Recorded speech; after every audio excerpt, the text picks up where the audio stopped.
ओम श्री हनुमते नमः। अथ श्री मंगलवार व्रत कथा। लोक कथाओं और पौराणिक कथाओं के अनुसार प्राचीन काल में कुंडलपुर नामक एक शहर हुआ करता था, जहाँ नंदा नाम का एक ब्राह्मण और अपनी पत्नी सुनंदा ब्राह्मणी के साथ रहता था।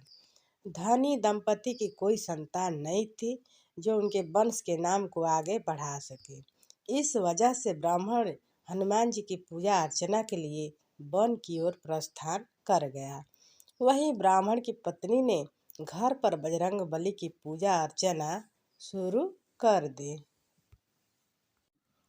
ब्राह्मण की पत्नी प्रत्येक मंगलवार को व्रत रखती थी और शाम को भोग बनाकर हनुमान जी को अर्पित करती थी और फिर स्वयं ग्रहण करती थी। लेकिन एक दिन मंगलवार को कोई और व्रत पड़ गया, जिसकी वजह से वह महावीर जी का व्रत नहीं रख पाई, जिसकी वजह से उसने भोजन भी नहीं बनाया और हनुमान जी को भोग भी नहीं लगाया और स्वयं भी भोजन ग्रहण नहीं किया। वह अपने मन में ये प्रण लेकर सो गई कि अगले मंगलवार को वह हनुमान जी को भोग लगाकर ही अन्न ग्रहण करेंगे, अन्यथा इतने दिनों तक कुछ नहीं खाएंगे। ब्राह्मण की पत्नी को 6 दिनों तक भूखे प्यासे रहने से मंगलवार के दिन वह मूर्छित हो गई। तब बजरंग बली ने उनकी श्रद्धा और निष्ठा को देखते हुए उससे प्रसन्न होकर उसे दर्शन दिए और कहा कि मैं तुमसे बहुत प्रसन्न हूँ। मैं तुमको एक सुंदर बालक देता हूँ जो तुम्हारी बहुत सेवा करेगा। और हनुमान जी ने अपने बाल रूप का दर्शन देकर अंतर्ध्यान हो गए। सुंदर बालक पाकर वह बहुत खुश हुई। उसने बालक का नाम मंगल रखा। कुछ दिन के बाद जब ब्राह्मण वन से लौटकर घर आए तो उसने अपने घर में एक सुंदर बालक को देखा। उसने अपनी पत्नी से पूछा, यह बालक कौन है? पत्नी ने कहा कि मंगलवार के व्रत से प्रसन्न होकर हनुमान जी ने मुझे यह बालक दिया है। यह सुनकर ब्राह्मण को अपनी पत्नी की बातों पर विश्वास नहीं हुआ। उसने उसके बारे में गलत सोचने लगे। एक दिन ब्राह्मण ने कुएं में पानी भरने के लिए चले तो उसकी पत्नी ने कहा कि मंगल को भी साथ ले जाओ। उस ब्राह्मणी ने उस बालक का मंगल नाम रखा था। ले जाओ। ब्राह्मण बालक को अपने साथ ले गया, लेकिन जब वापस लौटा तो बालक उसके साथ नहीं था, क्योंकि पानी भरने के बाद मंगल को ब्राह्मण ने कुएं में गिरा दिया था। जब ब्राह्मण की पत्नी ने मंगल के बारे में पूछा तो ब्राह्मण जब तक कुछ बोलता तभी तक मंगल मुस्कुराता हुआ घर आ गया।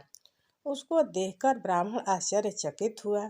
उसी रात बजरंग बली ने ब्राह्मण को सपने में दर्शन दिए और बताया, यह पुत्र मेरा बाल रूप है और तेरी पत्नी की भक्ति से प्रसन्न होकर मैंने उसे वरदान स्वरूप में दिया है। यह सुनकर ब्राह्मण देवता भी खुश हो गए और ब्राह्मण दंपति सुखपूर्वक अपना जीवन व्यतीत करने लगे और नियमित रूप से मंगलवार व्रत भी रखने लगे। मंगलवार का व्रत रखने वाले मनुष्य पर हनुमान जी की अपार कृपा बरसती है। उनके जीवन के सारे दुख कष्ट सब दूर हो जाते हैं। निसंतान को भी संतान प्राप्ति हो जाती है। इतने चमत्कारी मंगलवार व्रत कथा होता है जिसके सुनने मात्र से भी आधे से मुश्किल वाली पाप तो सब खत्म हो जाती हैं। अब मंगलवार व्रत की दूसरी कथा। ओम श्री हनुमते नमः। व्यास जी ने कहा, एक बार नैमिषारण्य तीर्थ में 80,000 मुनि एकत्र होकर पुराणों के ज्ञाता श्री सूत जी से पूछने लगे, हे महामुनो, आपने हमें अनेक पुराणों की कथाएं सुनाई है।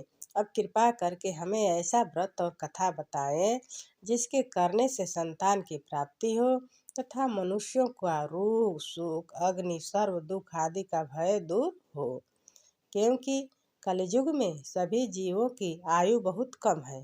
फिर इस पर उन्हें रोग चिंता के कष्ट लगे रहेंगे तो फिर वह श्री हरि के चरणों में अपना ध्यान कैसे लगा सकेंगे। श्री सूत जी बोले, हे मुनियों, आपने लोक कल्याण के लिए बहुत ही उत्तम बात पूछी है। एक बार युधिष्ठिर जी ने भगवान श्री कृष्ण से लोक कल्याण के लिए यही प्रश्न किया था। भगवान श्री कृष्ण और युधिष्ठिर जी का संवाद तुम्हारे सामने कहता हूँ, ध्यान देकर सुनो। एक समय पांडवों की सभा में श्री कृष्ण जी बैठे हुए थे। तब युधिष्ठिर ने भगवान श्री कृष्ण से यही प्रश्न किया कि हे प्रभु नंद नंदन गोविंद, आप मेरे लिए अनेकों कथाएं सुनाई है। आज आप कृपा करके ऐसा व्रत या कथा सुनाएं जिसके करने से मनुष्य को रोग चिंता का भय समाप्त हो और उसको पुत्र की प्राप्ति हो। हे प्रभु, बिना पुत्र के जीवन व्यर्थ है। पुत्र के बिना मनुष्य नरकगामी होता है। पुत्र के बिना मनुष्य पितृ तर्पण से भी नामक नरक से उद्धार नहीं हो सकता है। पितृ ऋण से छुटकारा भी नहीं पा सकता है, क्योंकि बिना पुत्र के वो पुनर्ग नामक नरक में भी गिर जाता है। अतः पुत्रदायक व्रत जरूर बतलाएं। श्री कृष्ण भगवान बोले, हे राजन, मैं एक प्राचीन इतिहास सुनाता हूँ, आप उसे ध्यान पूर्वक सुनो। कुंडलपुर नामक एक नगर था। उसमें नंदा नामक एक ब्राह्मण रहता था। भगवान की कृपा से उसके पास सब कुछ था, फिर भी वह दुखी था। इसका कारण यह था कि ब्राह्मण की स्त्री सुनंदा के कोई संतान न थे। सुनंदा पतिव्रता थी, भक्ति पूर्वक श्री हनुमान जी की आराधना किया करती थी। मंगलवार व्रत के दिन व्रत करने के अंत में भोजन बनाकर हनुमान जी का भोग लगाने के बाद स्वयं भोजन करती थी। एक बार मंगलवार के दिन ब्राह्मणी गृह कार्य की अधिकता के कारण हनुमान जी को भोग न लगा सकी, तो इस पर उसे बहुत दुख हुआ। उसने भी कुछ भी नहीं खाया और अपने मन में प्रण किया कि अब तो अगले मंगलवार को ही हनुमान जी का भोग लगाकर अन्न जल ग्रहण करूँगी। ब्राह्मणी सुनंदा प्रतिदिन भोजन बनाती, श्रद्धा पूर्वक पति को खिलाती, परंतु स्वयं भोजन नहीं करती और मन ही मन श्री हनुमान जी की आराधना करती थी। इसी प्रकार 6 दिन गुजर गए और ब्राह्मणी सुनंदा अपने निश्चय के अनुसार भूखी प्यासी निराहार रही। अगले मंगलवार को ब्राह्मणी सुनंदा प्रातः काल ही बेहोश होकर गिर पड़ी। ब्राह्मणी सुनंदा की असीम भक्ति देखकर हनुमान जी प्रसन्न हुए और प्रकट होकर बोले, सुनंदा, मैं तेरी भक्ति से बहुत प्रसन्न हूँ, तू उठ और वर मांग। सुनंदा अपने आराध्य देव श्री हनुमान जी को देखकर आनंद की अधिकता से विह्वल हो श्री हनुमान जी के चरणों में गिरकर बोली, हे प्रभु, मेरी कोई संतान नहीं है, कृपा करके मुझे संतान प्राप्ति का आशीर्वाद दें, आपकी अति कृपा होगी। श्री महावीर जी बोले, तेरी इच्छा पूर्ण होगी, तेरे एक कन्या पैदा होगी, उसके अष्टांग प्रतिदिन सोना दिया करेंगे। इस प्रकार कहकर श्री महावीर जी अंतर ध्यान हो गए। ब्राह्मणी सुनंदा बहुत हर्षित हुई और सभी समाचार अपने पति से कहा। ब्राह्मण देव कन्या का वरदान सुनकर कुछ तो दुखी हुए, परंतु सोना मिलने की बात सुनी तो बहुत प्रसन्न हुए। विचार किया कि ऐसी कन्या के साथ मेरी निर्धनता भी तो समाप्त हो जाएगी। श्री हनुमान जी की कृपा से वह ब्राह्मणी गर्भवती हुई और 10वें महीने में उसे बहुत ही सुंदर पुत्री प्राप्त हुई। यह बच्ची अपने पिता के घर में ठीक उसी तरह से बढ़ने लगी जिस प्रकार शुक्ल पक्ष का चंद्रमा बढ़ता है। 10वें दिन ब्राह्मण ने उस बालिका का नामकरण संस्कार कराया। उसके कुल पुरोहित ने उस बालिका का नाम रत्नावली रखा, क्योंकि यह कन्या सोना प्रदान किया करती थी। बालिका की नाम रत्नावली बहुत ही सुंदर और अद्भुत था। इस कन्या ने पूर्व जन्म में बड़े ही विधान से मंगल देव का व्रत भी किया था। रत्नावली का अष्टांग बहुत सा सोना देता था। उस सोने से नंदा ब्राह्मण बहुत ही धनवान हो गया और ब्राह्मणी भी बहुत अभिमान करने लगी थी। समय बीतता रहा। अब रत्नावली 10 वर्ष की हो चुकी थी। एक दिन जब नंदा ब्राह्मण प्रसन्नचित्त था, तब सुनंदा ने अपने पति से कहा, मेरी पुत्री रत्नावली विवाह के योग्य हो गई है, अतः आप कोई सुंदर तथा योग्य वर देखकर इसका विवाह कर दें। यह सुन ब्राह्मण बोला कि अभी हमारी कन्या रत्नावली बहुत छोटी है। तब ब्राह्मणी बोली, शास्त्रों की आज्ञा है कि कन्या 8वें वर्ष में गौरी, 9 वर्ष में रोहिणी, 10वें वर्ष में कन्या, इसके पश्चात रजस्वला हो जाती है। गौरी के दान से पाताल लोक की प्राप्ति होती है, रोहिणी के दान से वैकुंठ लोक की प्राप्ति होती है और कन्या के दान से इंद्रलोक में सुखों की प्राप्ति होती है। अगर हे पतिदेव रजस्वला का दान किया जाए तो घोर नरक की प्राप्ति होती है। इस पर ब्राह्मण बोला, अभी तो रत्नावली मात्र 10 वर्ष की ही है और मैंने तो 16-16 साल की कन्याओं के विवाह कराए हैं, अभी जल्दी क्या है। तब ब्राह्मणी सुनंदा बोली, आपको तो लोभ अधिक हो गया है लगता है। शास्त्रों में कहा गया है कि माता पिता और बड़ा भाई रजस्वला कन्या को देखते हैं तो वह अवश्य ही नरकगामी होते हैं। तब ब्राह्मण बोला, अच्छी बात है, कल मैं अवश्य ही योग्य वर की तलाश में अपना दूत भेजूंगा। दूसरे दिन ब्राह्मण ने अपने दूत को बुलाया और आज्ञा दी कि जैसी सुंदर मेरी कन्या है, वैसा ही सुंदर वर उसके लिए तलाश करो। दूत अपने स्वामी की आज्ञा पाकर निकल पड़ा। पंपई नगर में उसने एक सुंदर लड़के को देखा। यह बालक एक ब्राह्मण परिवार से जन्मा हुआ था और वो गुणवान भी था। उसका नाम सोमेश्वर था। दूत ने इस सुंदर व गुणवान ब्राह्मण पुत्र के बारे में अपने स्वामी को पूर्ण विवरण दिया। ब्राह्मण नंदा को भी सोमेश्वर अच्छा लगा और फिर शुभ मुहूर्त में विधि पूर्वक कन्या दान करके ब्राह्मण ब्राह्मणी संतुष्ट हुई। परंतु ब्राह्मण के मन में तो लोभ समाया हुआ था। उसने कन्यादान तो कर दिया था, पर वह बहुत खिन्न भी था। उसने विचार किया कि रत्नावली तो अब चली जाएगी और मुझे इससे जो सोना मिलता था वह अब नहीं मिलेगा। मेरे पास जो धन थे वो कुछ तो इसके विवाह में खर्च हो गया और जो शेष बचा है वह भी कुछ दिनों के पश्चात समाप्त हो जाएगा।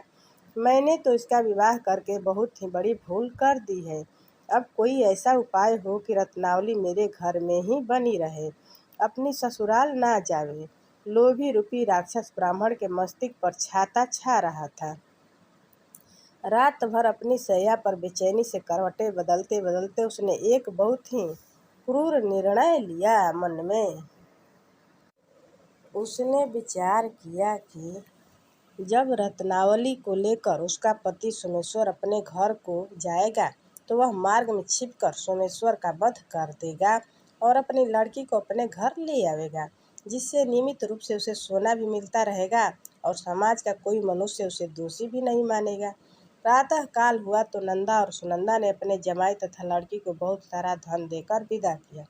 सोमेश्वर अपनी पत्नी रत्नावली को लेकर ससुराल से अपने घर की तरफ चल दिया। ब्राह्मण नंदा महालोभ के वशीभूत हो अपनी मति खो चुका था। पाप पुण्य को उसे विचार न रहा था।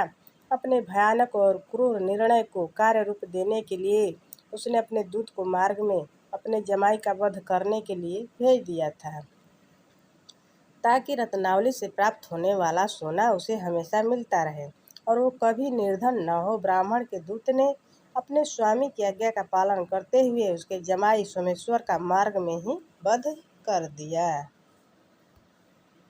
समाचार प्राप्त कर ब्राह्मण नंदा ने मार्ग में पहुंचा और रुदन करती हुई अपनी पुत्री रत्नावली से बोला, हे पुत्री, मार्ग में लुटेरों ने तेरे पति का वध कर दिया है।